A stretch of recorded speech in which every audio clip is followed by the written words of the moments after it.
Ibu ini terjepit di antara ratusan warga saat antri bantuan pangan non-tunai. Setelah berhasil dikeluarkan dari lautan massa, ibu malang ini pingsan dan dievakuasi petugas.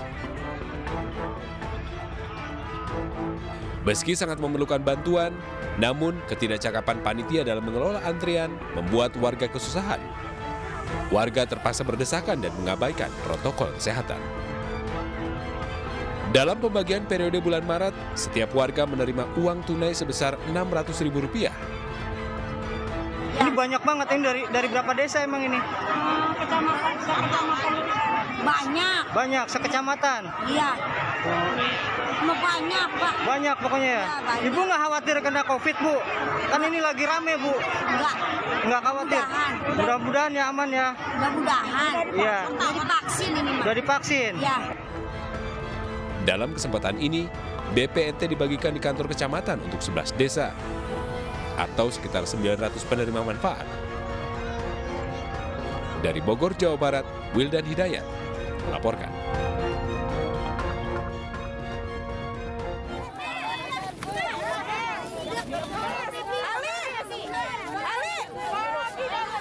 Puluhan orang berebut mengantre pembagian sembako gratis di kawasan pemakaman umum Malaka Pondokopi, Durensawit, Jakarta Timur pada Jumat siang.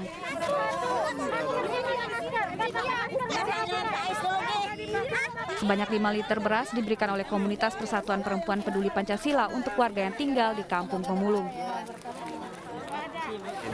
Udah dapat ini doang. Dapat beras. Ya, beras doang. Adalah apa lagi, Pak? Mau dimasak. Ini buat saya sendiri ya. Anak saya udah misah semua. Buat makan sendiri. Ya, 10 hari dah. Pemberian bahan pangan secara gratis ini rencananya akan menjadi kegiatan sosial rutin. Dari Jakarta, Rio Manik, iNews melaporkan. Pemirsa, di saat harga kedelai naik dan harga daging ayam serta daging sapi pun ikut mengalami kenaikan. Di Jakarta, harga daging ayam naik dari Rp23.000 menjadi Rp26.000. Sementara di Surabaya, Jawa Timur, daging sapi rata-rata naik Rp5.000.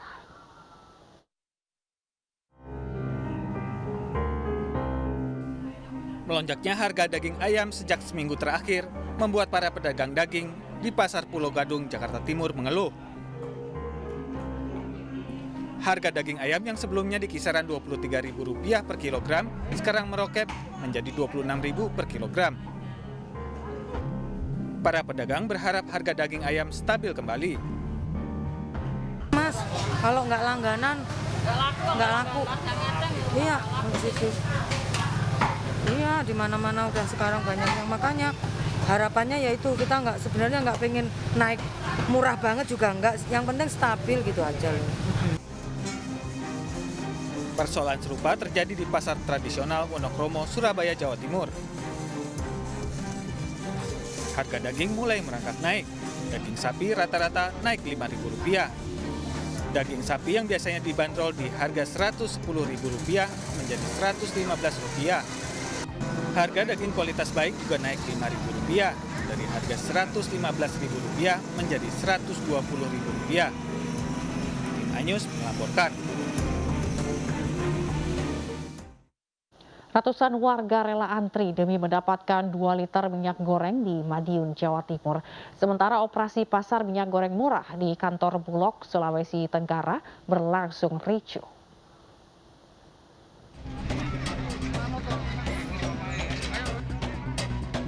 Beginilah antrian ratusan warga di lapangan Kanigoro, Kecamatan Kartoharjo, Kota Madiun, Jumat siang. Warga rela antri demi mendapatkan minyak goreng murah kemasan 2 liter seharga Rp28.000. Untuk menghindari aksi borong dan pemerataan, setiap warga hanya diizinkan membeli 1 kemasan saja. Selain itu, warga yang sudah mendapatkan minyak goreng murah harus mencelupkan salah satu jarinya ke tinta agar tidak terjadi double pembelian. Sejumlah warga mengaku rela antri karena minyak goreng masih sulit didapat. Kalaupun ada, harganya masih di atas harga eceran tertinggi yang ditetapkan pemerintah. Di minyak goreng, berapa harganya Pak? 28. Kalau di luar gimana sih Pak? Di luar sekitar 40. 38. Tapi barangnya mudah apa sulit Pak? Sulit. Sulit ya? Iya, sulit barangnya. Itu rencananya untuk dagang atau? Untuk dagang.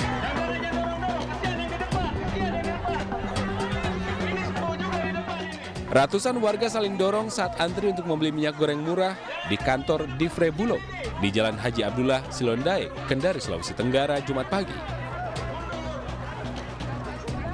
Mereka tidak sabar dan berusaha untuk bisa berada di deretan paling depan, padahal sudah dapat nomor antrian. Petugas pun kewalahan dan akhirnya menghentikan operasi pasar minyak goreng murah meskipun persediaan masih ada.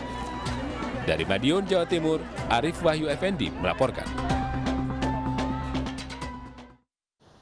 Menko Perekonomian Airlangga Hartarto mengukuhkan kepengurusan Dewan Pimpinan Pusat Sawitku Masa Depanku atau SAMADE di Desa Libojaya, Kabupaten Siak, Provinsi Riau. Organisasi yang menampung para petani sawit ini berkontribusi dalam mengekspor lidi sawit ke luar negeri. Dewan Pimpinan Pusat Sawitku Masa Depanku atau SAMADE resmi dilantik oleh Menko Perekonomian Airlangga Hartarto di Desa Libojaya, Kabupaten Siak, Provinsi Riau. Pelantikan ini diikuti dengan kegiatan penanaman perdana program peremajaan sawit kemitraan strategis. Menko Perekonomian juga sekaligus menyerahkan 50 mesin pembersih pelepas sawit untuk dijadikan lidi agar siap diekspor ke luar negeri. Selamat atas pelantikannya kelompok petani SAMADE yang diharapkan bisa mendorong kesejahteraan dan kemajuan petani sawit di tempat ini. Alhamdulillah Pak Menko pada tahun 2021 sebesar 3,36%. Dan ini alhamdulillah termasuk yang terbaik pertumbuhan ekonomi dalam 5 tahun belakangan ini Pak Menko. Karena biasanya kita hanya sampai 2% lebih aja, karena dipengaruhi juga oleh harga migas. Untuk mendukung petani sawit, pemerintah telah menyiapkan program kredit usaha rakyat dengan bunga disubsidi untuk peremajaan sawit rakyat atau PSR. Dari Libojaya, Siak, Riau, Rian Rahman, iNews melaporkan. Menteri Pariwisata dan Ekonomi Kreatif Sandiaga Salahuddin Uno memastikan bahwa tanggal 7 Maret 2022 uji coba bebas karantina untuk pelaku perjalanan luar negeri akan dimulai. Sandiaga menjelaskan keputusan tersebut telah diambil dari berbagai pertimbangan baik dari aspek ekonomi hingga epidemiologi. Karena ini setelah diputuskan di rapat tadi, mendapat arahan, saya langsung ke sini. Jadi ini betul-betul breaking di iNews bahwa satu sudah diputuskan dan tinggal menunggu keputusan akhir dari Bapak Presiden bahwa mulai tanggal 7 Maret Bali akan diuji cobakan bebas karantina untuk pelaku perjalanan luar negeri yang sudah vaksin lengkap ditambah booster.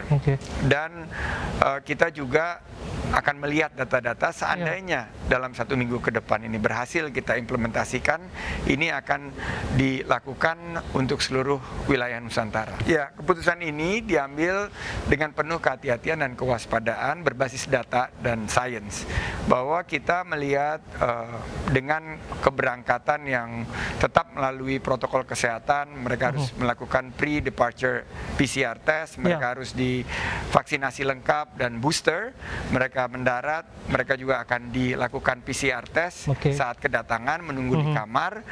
Ini sudah memberikan satu protokol kesehatan yang sesuai dengan arahan dari para ahli, bahwa Menteri Kesehatan juga Kepala BNPB semua sepakat tadi bahwa ini akan menjadi standar baru, karena Indonesia ini sudah dianggap sebagai best practice, sebagai negara yang alhamdulillah menerapkan protokol kesehatan dan penanganan pandemi yang baik, sehingga ini akan kita uji coba selama beberapa waktu ke depan. Meskipun pada prakteknya kasus aktif masih ada kan, Chief? Iya, kasus aktif masih ada, tapi tingkat keterisian rumah sakit, juga tingkat dari indikator-indikator. Pasukan Rusia serang pembangkit listrik tenaga nuklir Ukraina. Selengkapnya usai jeda.